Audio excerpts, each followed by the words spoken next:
नमस्कार, बहुत स्वागत है आपका आश्रम यूट्यूब चैनल पर। आज हम बात करेंगे एक विशिष्ट प्रकार के चिन्ह में एवं इस हथेली पे कई एक प्रकार के शुभ और अशुभ चिन्ह बन रहे हैं। हम उसकी भी बात करेंगे, चर्चा करेंगे आगे। सर्वप्रथम जिस चिन्ह की विषय में हम बात कर रहे हैं वो इनके गुरु पर्वत पर बनता है। सबसे पहले जब इस हथेली को देखते हैं तो इनके गुरु पर्वत अच्छे और शुभ अवस्था में दिख रही है। जो हथेली में पिक्चर से दिख रहा है कि इनके गुरु पर्वत अच्छा है, बुध पर्वत अच्छा है और चंद्र पर्वत भी अच्छे अवस्था में, साथ में एक मंगल पर्वत भी शुभ अवस्था में दिख रहा है। तो आइए इनके गुरु पर्वत पे कौन सा चिन्ह बन रहा है हम थोड़ी सी इसके विषय में देखते हैं। जब इनके हम गुरु पर्वत को थोड़ा सा जूम करके इस प्रकार से देखने का प्रयास करते हैं तो पाते हैं कि इनके गुरु पर्वत पर एक इस प्रकार से देख लीजिए, इस प्रकार से एक चिन्ह बनता हुआ प्रतीत हो रहा है। ये देख लीजिए, ये एक स्क्वायर का चिन्ह बन रहा है जिसे वर्ग का चिन्ह कहते हैं, या अंग्रेजी में बोले तो स्क्वायर का चिन्ह। शास्त्र में कहा गया है कि यदि किसी जातक के हथेली में गुरु पर्वत पर स्क्वायर का चिन्ह बनता हो तो उनकी सबसे पहले तो एक चीज़ है कि उनकी कल्पना शक्ति और यथार्थ, ध्यान दें, उनकी यथार्थ का अर्थ होता है वास्तविकता। मतलब वास्तविकता और कल्पना शक्ति का एक युग्म होता है। मतलब कुछ लोग होते हैं कि सोचते ज़्यादा हैं, कार्य नहीं कर पाते हैं, या फिर कोई व्यक्ति होते हैं कि यथार्थ वास्तविकता में अधिक रहते हैं, सोच कम पाते हैं। लेकिन इनके मामले में होता है क्या, दोनों चीज़ों का कॉम्बिनेशन बहुत अच्छा है। मतलब सोच का और यथार्थ का कॉम्बिनेशन बहुत अच्छा हथेली में होता है, चूँकि यहाँ वर्ग का चिन्ह बन रहा है। अब वर्ग के चिन्ह यथार्थ कॉम्बिनेशन के एक अच्छे युग्म के साथ साथ गुरु पर्वत पे होना यह कहता है कि इनके मान सम्मान की रक्षा हमेशा होते रहेगी।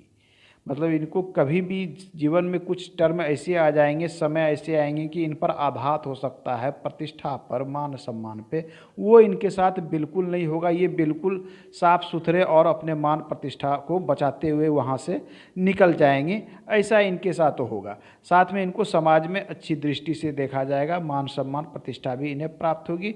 और गुरु पर्वत अच्छे अवस्था में हथेली में, तो यह भी ये कहता है कि गुरु पर्वत शुभ होना एक अति शुभ माना जाता है हथेली में, क्योंकि गुरु का अर्थ होता है मार्गदर्शन करना, समाज में पद प्रतिष्ठा को दिखलाना, कुछ आगे उच्च महत्वाकांक्षा। ऐसे जातक कि छोटे मोटे कार्य करने की इच्छा नहीं होती, जो भी करें अच्छी इच्छाओं से करें, उच्च अभिलाषा के साथ करें। मतलब छोटे कार्य नहीं, हमेशा बड़ा सोचते हैं, बड़ा करने की ओर। अब कितना बड़ा ये कर सकेंगे ये तो इनकी भाग्य रेखा, सूर्य रेखा, अन्य स्थितियां बताएगी, लेकिन विचार से काफ़ी बड़े होते हैं ये इन चीज़ों को ये गुरु पर्वत दिखलाता है। आइए, अब तो ये हो गई गुरु पर्वत। अब इसमें प्रमुख चीज की इन्होंने एक प्रश्न किया था, सबसे पहला प्रश्न था विवाह से संबंध में। ये एक महिला सब्सक्राइबर की हथेली है, तो आइए हम विवाह के संबंध में बात कर लें। जैसा कि इस हथेली में देख पा रहे हैं हम, यहाँ पर एक देख लीजिए तिल का निशान दिख रहा है, पहला। दूसरा तिल का निशान यहाँ पर दिख रहा है, ये देख लीजिए, दो तिल का निशान दिख रहा है। और तीसरी विवाह के लिए तो हमको इस चंद्र क्षेत्र को देखना है। तो ये तीन क्षेत्र अभी महत्वपूर्ण है, हम इनके विषय में एक एक करके बात करेंगे। तो आइए, सबसे पहले जब हम विवाह की बात होती है इस क्षेत्र पर देखते हैं, यहाँ से यहाँ तक की जब हम दूरी को मेजरमेंट कर लेते हैं इस प्रकार से, तो विवाह की रेखा बिल्कुल स्पष्ट और साफ सुथरी इनकी यहाँ पर दिख रही है। इस प्रकार से ये सबको दिख रही होगी। उम्र की अगर गणना करते हैं, जैसा कि हथेली में प्रतीत होता है, ये 50% पे लगभग है, या थोड़ा सा 50% से ऊपर है। तो महिला की हथेली में यहाँ से यहाँ तक की विवाह की उम्र लगभग 50 वर्ष मानी जा सकती है। हालांकि कहीं कहीं ज्योतिषी ने यहाँ से यहाँ तक की टोटल आयु जो है 60 वर्ष काउंट करने के लिए कहा गया है, लेकिन महिलाओं के मामले में ये 50 वर्ष मानना उचित होगा। तो उस हिसाब से यदि हम काउंट करते हैं तो ये लगभग जो है 30 के आसपास में आता है। मतलब वर्तमान समय में विवाह का अच्छा संयोग है, और विवाह इनका आने वाले आसपास के ही समय में विवाह इनका संपन्न होगा, ये तय है। ये 30 के आसपास में इनका विवाह होना बिल्कुल तय माना जा रहा है, जो हथेली के संयोग कर। यदि इसे हम दो भागों में 60 भी मान के कर लें तो भी ये 30 के आसपास में पड़ रहा है। चलिए, ये तो हो गई विवाह की उम्र के विषय में। अब समस्या कहाँ से आ रही है, विवाह में विलंब क्यों हो रहा है? ये चंद्र पर्वत पर तिल, ये देख लीजिए, ये जातक के मानसिक स्तर को परेशान करता है, आपकी सोच को हमेशा भ्रम उत्पन्न करेगा, आप सोचकर परेशान हो जाइएगा। कुछ न कुछ उल्टा सीधा कार्य होगा। इस तरह की सोचों से इन्हें छोटी छोटी, ये छोटी क्या बड़ी भी समस्याओं का सामना करना पड़ेगा। साथ में यहाँ पर चंद्र पर तिल होना विवाह में विलंब का सूचक भी होता है। इस बात को भी ध्यान, ये शास्त्र स्पष्ट कहता है कि चंद्र क्षेत्र जो होता है आपका यहाँ से घिरा हुआ मंगल के नीचे तक का क्षेत्र जो है चंद्र का क्षेत्र कहलाता है, इतना क्षेत्र।